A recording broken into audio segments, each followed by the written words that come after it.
Vice chancellor सुधा जोशींचं हार्दिक स्वागत. Thank you sir.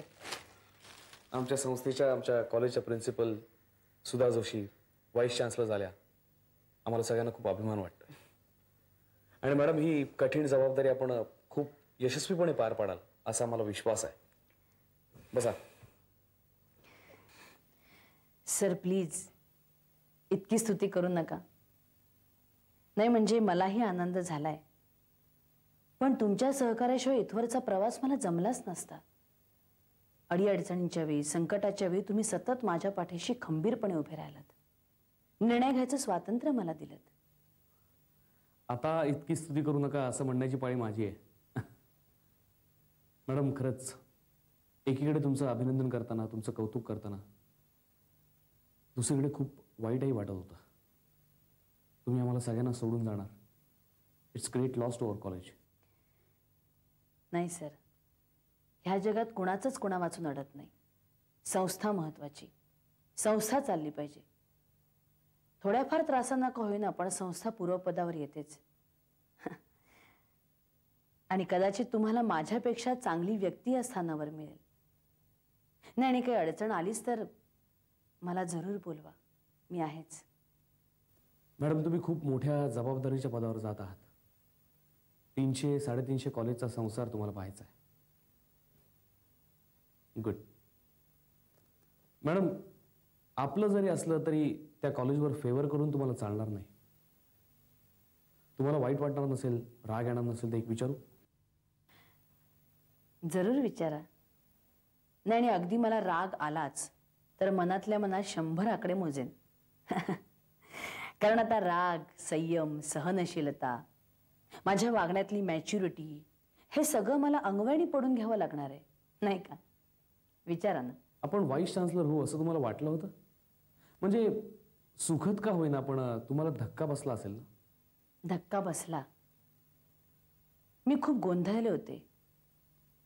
काय करावं हेच मला कळेना. ह्या सगळ्या गोष्टीला कसं रिॲक्ट व्हावं ह्याचा अंदाज येईना. नाही पण तुमच्या प्रश्नाचा रोख मला अजूनही कळत नाहीये. माझा आजपर्यंतचा अनुभव म्हणा किंवा एकंदर राजकारणाचा अभ्यास म्हणा, अशी अचानक कोणी मूव्ह घेतली ना की मनात संशयाची पाल चुकचुकते, शंका यायला लागतात. यात काही राजकारण तर नाही ना? हुरळून न जाता जास्तीत जास्त सावध राहायला हवं. माझ्यावर एवढी मेहरबानी का? किंवा माझ्यासारखी किंवा माझ्यापेक्षा जास्त लायक असलेली माणसं इथं असताना मलाच का निवडलं? मॅडम माझ्या मनात हे सगळे विचार आले म्हणजे माझा स्वभावच त्याला कारणीभूत आहे. एनिवे मी लहान तोंडी मोठा घास घेतोय, आय एम सॉरी. पण आता तुमच्या मनाच्या एका कोपऱ्यात तुम्हाला फार सावध राहायला हवं. इथे अनेकदा तुमचे शत्रूच तुमच्याबरोबर तुमचे मित्र म्हणून राहणार आहेत. So all the best. Thank you sir. हा फर्स्ट क्लास. सुधा तू आता व्हीसी झालीस ना म्हणजे एक प्रॉब्लेम येणार. काय? तुला असं थेट भेटता येणार नाही मला. आधी पीए, मग पीए सांगणार मॅडम इथे नाही आता, मॅडम राजभवनावर. मग आम्ही राजभवनावर फोन करणार, मग तिकडे सांगणार. बरं बरं पुरे, अजून तरी मी इथेच आहे. म्हणून तुम्हाला आता बंगला गाडी मिळणार असेल ना? अगं असेल काय, बघायला सुरुवात झाली असेल म्हणा. एखादा टामटूम बंगला जोरदार. आता पूर्वीसारखं नाही. सुधा म्हटलं की लगेच भेटायची. आता नाही, आता दूर जाईल कुठेतरी राहायला. जया येऊ का मॅडम? अरे या ना, या या. अभिनंदन. थँक्यू. हार्दिक अभिनंदन मॅडम. आणि तो बुके सर्वांतर्फे आहे. आणि माझ्यातर्फे पेढे. थँक्यू. थँक्स. पण मॅडम एवढ्याला भागणार नाही बरं का. व्हीसीच्या बंगल्यावर मस्तपैकी पार्टी व्हायला पाहिजे. सुधा अक्कांकडून पहिल्यांदा दृष्ट काढून घे. अगदी कुणाचीही दृष्ट लागेल असंच यश लाभलंय तुला. मॅडम कुणाचीही म्हणू नका, बी स्पेसिफिक नाव सांगा. नाही म्हणजे काय, आता लिहिले सर सुद्धा नाही राहिले कॉलेजमध्ये. तुम्ही जे माझं मनापासून अभिनंदन केलं त्याबद्दल मीही तुमचे मनापासून आभार मानते. थँक्यू. काय मॅडम कसं काय वाटतंय? खरं तर मी आपले आभार मानायला इथे आले होते, पण शब्दच सापडत नाहीयेत मला. यावेळची तुमची चाल ही आनंद देणारी, सुखद असली तरी सुद्धा धक्कादायकही आहे. अचानक खिंडीत गाठून चकित करून सोडणारी आहे. आता तरी पटलं ना, आम्ही राजकारणी मंडळी जे निर्णय घेतो ते चुकीचे नसतात. नाही, पण तुम्ही हा घेतलेला निर्णय चुकीचा आहे की बरोबर आहे हे माझ्या परफॉर्मन्सवर ठरणार आहे. त्यामुळे ही सगळी जबाबदारी माझी असणार आहे. हे बघा, आम्ही आमचं काम चूक केलेलं आहे. कुणाला बी बोट ठेवायची संधी दिलेली नाही. नाही, पण माझ्यापेक्षा सुद्धा जास्त लायक व्यक्ती यासाठी असताना माझी निवड करणं हे अनेकांना आवडलेलं नसणार. अनेकांची मनं दुखावली जाणार. त्याची आम्हाला सवय आहे. आणि ह्या मंडळींची समजूत काढणं एकदम सोपं असतं बघा. हा, आता काही मंडळी तुमच्यावर नाराज आहेत हे ह्या खुर्चीच्या दृष्टीनं चांगलंच आहे की, त्यामुळं त्या खुर्चीचं आयुष्य वाढणार आहे. थोरात साहेब, तुम्ही किती शिकला आहात हे मला माहित नाही, पण तुमची गणित सोडवण्याची पद्धत काही औरच आहे. निदान उत्तरं तरी अगदी बरोबर येतात. ह्या खुर्चीनं शिकवलं समजा कसं वागायचं, कसं बोलायचं, किती बोलायचं, कधी न बोलताच परस्पर. बरं असो, आपण आता एकमेकांचा निरोप घेऊया. आम्ही तुमची निवड केले, तिला तुम्ही न्याय द्यालच. आता तुमचं बॉस राज्यपाल, आम्ही नाही. आमची ओळख ठेवा. कधी अडलं नडलं तर येऊ मी. थोरात साहेब, तुमच्याकडून मला खूप काही शिकायला मिळालंय. त्यामुळे काही न बोलताच मी आपला निरोप घेते. या.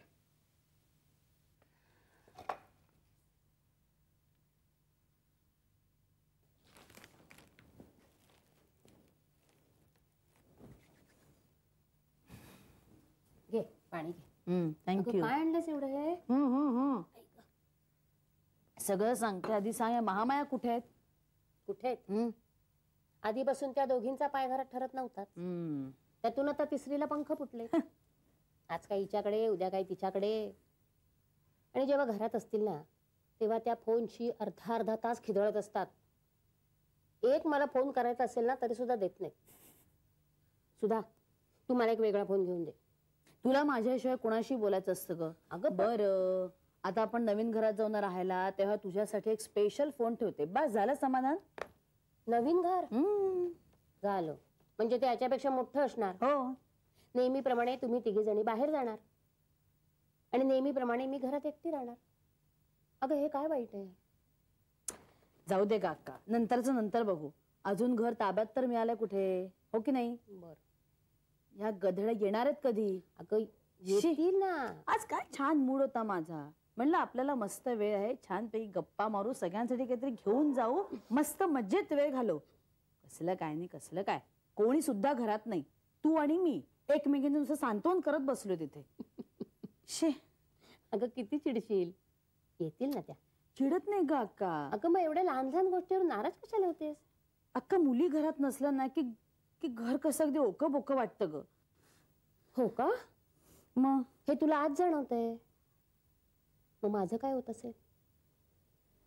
मी कसे दिवस काढत असेल? खरंच तुम्ही कोणी घरी नसताना घर खायला येतं ग मला. पण जेव्हा तुम्ही सगळ्याजणी घरी असताना तेव्हा तो दिवस मला अगदी सणासारखा वाटतो. अक्का, मला कळतात ग तुझ्या भावना. पण अक्का, खरंच आज ना मला असा माझा आनंद सगळ्यांबरोबर शेअर करावा असं वाटतोय. मला जसं खूप नाचावं असं वाटतंय. पण हा पण काही माझ्या आयुष्यातून जात नाही. आनंदाच्या क्षणी माझ्या बरोबर कधीच कोणी नसतं. गेले कित्येक वर्ष हे सुधा, मी आता काही तुला बोलले ना तर तुला येईल राग. पण तू सुद्धा काही कमी हट्टी नाही आहेस. एक फोन केला असतास तर ते आले असते ना. आणि मग सगळ्यांचा दिवस कसा आनंदात गेला असता की नाही. अक्का, ह्या विषयावर, माझ्या स्वभावावर आपण अनेक वेळा चर्चा केली नाही. मला मान्य आहे मी हट्टी आहे, माझंही चुकत असेल, नाही असं नाही.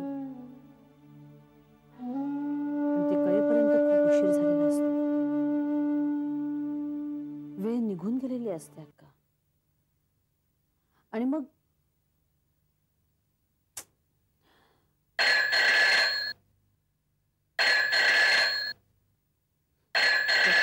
त्यांचंच असेल.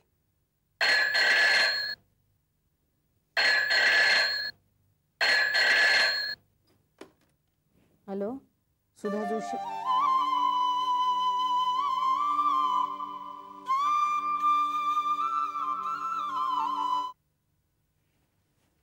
हाय. हो हाय. काय आज काय सगळीकडे शांतता आहे? काही घडत नाहीये शहरात? नाही तू इथे आहेस म्हणून विचारलं. काय असं काय जाऊ का? का तुझी कुठली अर्जंट मीटिंग माझ्यामुळे स्पॉइल होते असं काही आहे? तुला फोन करून यायला काय जात आहे? हा, आता मीटिंग कॅन्सल झाली म्हणून ठीक आहे, नाही तर आली असती, रिकामी खुर्ची बघितली असती, शिव्या लिहून गेली असती. करेक्ट. बर, बाय द वे, मागच्या वेळच्या शिव्या आवडल्या का? म्हणजे मुळात तुला त्या कळल्या का? नाही कळलं ना, त्याचं उत्तर मी तुला देणार आहे. फक्त योग्य जागा आणि वेळ मी शोधतोय. मग शोध ना योग्य जागा. मला खरंच खूप कंटाळा आलाय. रोज तेच तेच करून जाम बोर झाले मी. मलाही असं वाटतं कुठेतरी शांत ठिकाणी जावं. सिटिंग्स नाही, मीटिंग्स नाही, फोन कॉल्स नाही. झाला स्क्रीन प्ले सुरू झाला लगेच. दिग्दर्शक महाशय जरा थोडे जमिनीवर या कधीतरी. पण खरंच काहीतरी मस्त प्लॅन कर रे. मी लाख प्लॅन करीन ग. तुला एखादी स्टोरी आली तर मी आणि माझा प्लॅन दोघंही जिथल्या तिथेच. नाही, तसं नाही होणार, प्रॉमिस. बर. कारण यावेळी आमचीच खूप इच्छा आहे. त्यामुळे आपण लगेच जराही दिरंगाई, कुचराई, हैगय न करता लगेच प्लॅन करा. Go ahead. आकांक्षा, झालंय काय आज तुला? ते महत्वाचं नाहीये रे, भावना महत्वाची. पण विरू, खरंच असं काहीतरी कारण शोध जे आईला पटेल. म्हणजे जास्त खळखळ नाही करणार ती. अशी ती नाहीच म्हणणार, पण मला तिला दुखवायचं नाहीये रे. तुझ्या घरी तुझी आई, माझ्या घरी बाप रे बाप. नाही, एक वेळ तुझ्या आईला कन्व्हिन्स करणं ओके आहे, पण प्रीतीला पटवणं शक्य. काय करायचं विरू? ए कम ऑन, आवडतेस काय? प्रॉब्लेम असला ना की सोल्युशन निघतं.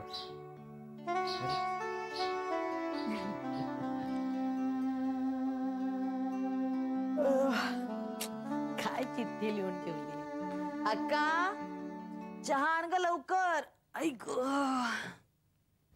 अरे पुन्हा एक चिठ्ठी. गरम गरम चहा करून ठेवलेला आहे, तेवढा घ्यावा. बर. आणि पातेल्यात कांदे पोहे करून ठेवले, तेवढेही घ्यावेत आणि कसे झालेत ते सांगावे. कठीण आहे. अक्का, आकांक्षा, अनु, चिंगू, ए या ग लवकर बाहेर. आता खूप झाला तुमचे चिठ्ठ्या प्रकरण. मी चहा घेतलाय. व्हाईस चान्सलर सुधा जोशी यांचा विजय असो. काय ग तुमच्या गमती चमती चालल्यात सकाळपासनं. आणि काय अनुबाई, रोज तुम्ही 10-11 शिवाय न उठणाऱ्या आज एवढ्या पहाटे पहाटे कशा काय बो उठलात? अगं ही अक्षता उठली होती ना अभ्यासाला, सगळ्यांना उठवून ठेवलाय तिने. सुधा, तू जी कोणी झालीयस त्याला मराठीत काय म्हणतात ते एकदा मला सांगून ठेव. का ग? आता यांनी सांगितलं मला, पण ते इंग्लिश मध्ये, आणि माझं इंग्लिश तुला माहितीये. मी तरी बोलायचा प्रयत्न केला आणि ते काहीतरी चुकलं, हसायला लागलं यामुळे. म्हणून आपलं मराठीत तू सांग मला. जाऊ दे ग, हसू दे ना, तुझ्याच मुली आहेत त्या. आणि अक्का, मी कितीही मोठी झाले ना तरी तुझ्यासाठी सुधाच आहे ना. सुधा गोखले, सुधा जोशी, आणि तू माझ्यासाठी अक्का, हो की नाही? मग झालं तर अरे हंसने वाले को जी भर के हंसने दो. आई आम्ही ना तुझ्यासाठी एक गंमत आणली. हो आणि पठ्ठ्यांनो, मी तुमच्यासाठी एवढी तडतड करत काल गंमत आणली. तुम्ही कुठे गेला होता? पण आम्ही तुझ्यासाठीच गिफ्ट आणायला गेलो होतो. ए आजी तूच दे ना. मी देऊ? अहो काय चाललंय? हा काय? घ्या लाडक्या लेकींकडून सप्रेम भेट. Thank you thank you thank you thank you. उघडून बघ ना. नंतर बघ, एकटी असतात पण ह्याच्यामध्ये मला तुमचं प्रेम, आपुलकी, आदर, सगळं सगळं काही आहे. ती गिफ्ट काहीही असलं ना तरी मला आवडणार. आई तुझ्या यशाबद्दल आम्हाला सर्वांना तुझा मनापासून अभिमान वाटतो. मला सह तुमचा सगळ्यांचा खूप अभिमान आहे.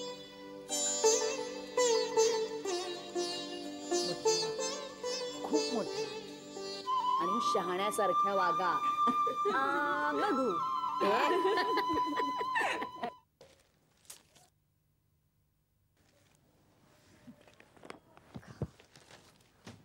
धन्य आहे तुझी. का? मी काय केलं? मला कोंडून सरळ निघून गेलीस बाहेर. मी काय कुठे पळून जाणार नव्हते. पळून जाणार असतात ना तर दारं खिडक्या सगळं उघडं ठेवून गेले असते. जाऊ दे, मला नाही तुझ्या तोंडाला लागायचं. तरी बरं स्वतःच येता मायाशी भांडायला. तुम्ही आल्यापासून घरात शांतता म्हणून नाहीये. यांचं बरं आहे, हे कामानिमित्त घराच्या बाहेर पडतात. पण माझं काय? मी कुठे जाणार? का आज नव्हती गेलीस? आत्ताच मला कड्या कुलपात घालून. मग काय करणार? सकाळचे 10:30 वाजले तरी तुम्ही झोपून राहिला होतात. गदा गदा हलवायचं फक्त राहिलं होतं. माझी बाहेरची कामं कोण करणार? शेवटी पडले मी बाहेर. अगं हो, पण एखादी चिठ्ठी तरी लिहायचीस. जीवाला नसता घोर. नाही म्हणजे स्वतःच एखादा दागिना स्वतःच्या नातेवाईकांकडे नेऊन ठेवायचीस आणि खोटाळ माझ्यावर. नूतनताई तुम्हाला उगाच ताईबी म्हणण्याची नाटकं नको करूस. तुम्हाला असं बोलवतं तरी कसं हो? न बोलण्यासारखं काय त्यात? माझं काही कॉन्ट्रॅक्ट मॅरेज नाहीये.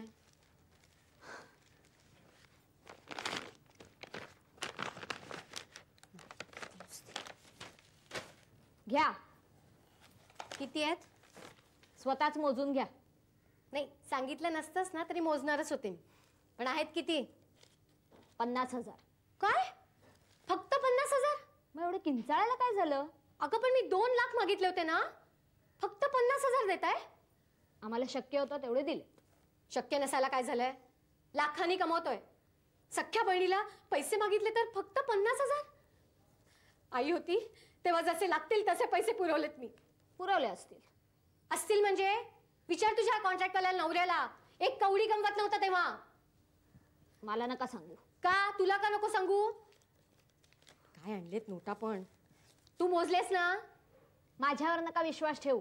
स्वतःच मोजून घ्या. नाही एवढे पैसे मोजायचे म्हणजे 2 दिवस राहायला हवं मला राज्या राणीच्या संसारात. नाही राहा. अगदी महालात सुद्धा राहा. पण स्वतःच्या तोंडाने बोला, मला 50,000 रुपये मिळाले. नाही काय सासरी जाल आणि मग म्हणाल 10,000 रुपये कमी होते त्याच्यात. भांडून भांडून घसात सुकत कसा नाही ग तुझा? तुमचा सुकलाय ना, चहा करून आणून देते. हो आलं घाल त्यात. तेवढी चव येईल तोंडाला. हो आणते. परत पहिल्यापासून मोजायला हवेत. जाऊ दे.